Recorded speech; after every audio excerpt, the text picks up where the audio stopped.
If you are new to Scratchboard, this is a great beginner tutorial.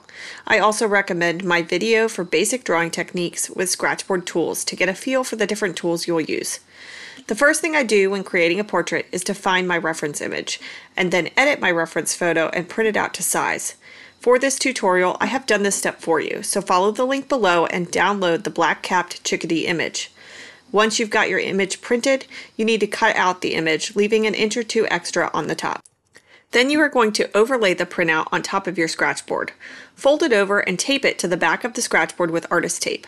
Painter's tape or masking tape will work as well. You just want a tape that will be easy to peel off later. The next step is transferring your image. I use Ceral graphite tracing paper. But you can simply color the back of a piece of paper with a pencil, and that makes a great substitute for transfer paper. Make sure to lay your transfer paper face down on top of the Scratchboard and under the reference photo. Now you're going to use a stylus or a pencil and draw over top of your reference image. Focus on the basic outlines and anywhere where you have white against black. You can lay out where you have basic gradation changes, similar to that of a topographical map. Once you've completed this step, your portrait should look like this. I leave the reference image taped over top since I like to work similar to an illustrator. I flip my image up and down as I work. I also will have my reference on my computer screen so that I can zoom in on the area that I'm drawing. There are a few things that I want to go over before we start. One of the biggest errors I see with first-time Scratchboard artists is being too heavy-handed.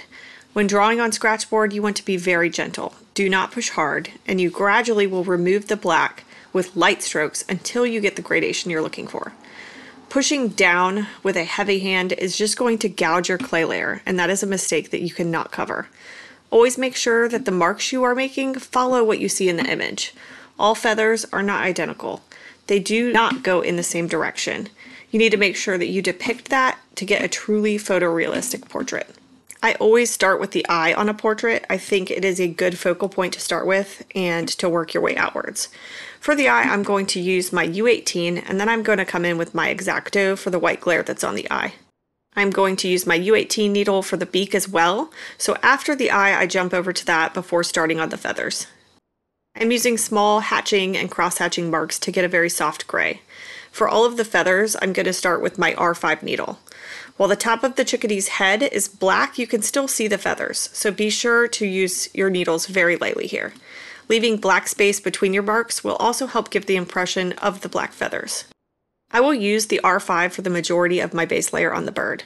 I like this needle since it's flexible and it gives me a really soft finish while still providing me the detail that I'm looking for. After I finish the black, I move on to the white along the side of the chickadee's face.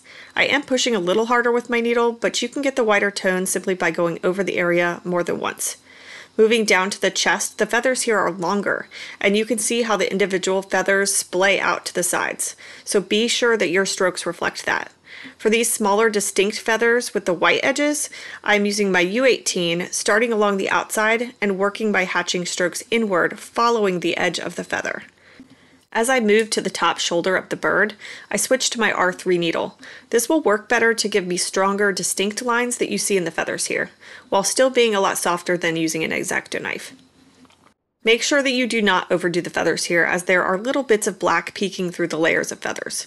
For the wings, as well as the tail, I'm using the side of my U18 needle to do the long, white edges of the wing. You could use an S needle for this as well, but make sure to practice first as it may come out stronger than you intend. I am feathering the edges inward with the flat part of the U needle. This gives you those light gray shades that fade to black, as well as the texture of a feather.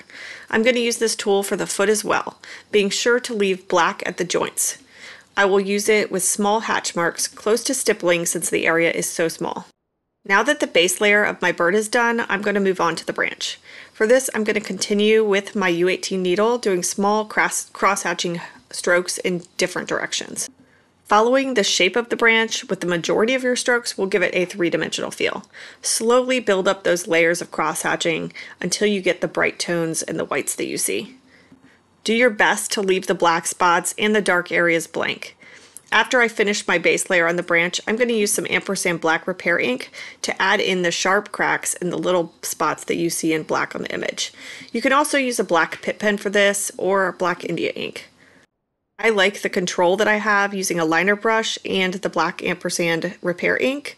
So now I'm going to come back in and I'm going to brighten up the areas that need it with my U18 needle and add some highlights in with my X-Acto knife in the spots that are very white with stippling. The next step is what I consider to be adding fine details. I'm going to go back over my portrait, adding in detail feathers to overlay on top of my base coat. I will use my R3 needle as well as my X-Acto knife. For really fine details, you may want to use the 1RL single needle, as it's a little finer than the X-Acto. I will continue to brighten areas that are still dark and add in individual feathers. Now let's take a look at the finished piece. I do varnish all of my work using Krylon UV Archival Varnish in Satin. It's important to varnish your work when it's done, as it will brighten your piece as well as making it more vibrant, and especially if you're doing a colored portrait. Varnishing will also provide you a layer of protection to your work, and it will remove any fingerprints. Looking up close at this 5x5 portrait, you can see all the fine details that Scratchboard allows you to capture. I really hope you found this video helpful, and please be sure to comment below with your experience and share your finished product with me. Be sure to ring the bell and subscribe for more Scratchboard tutorials like this one.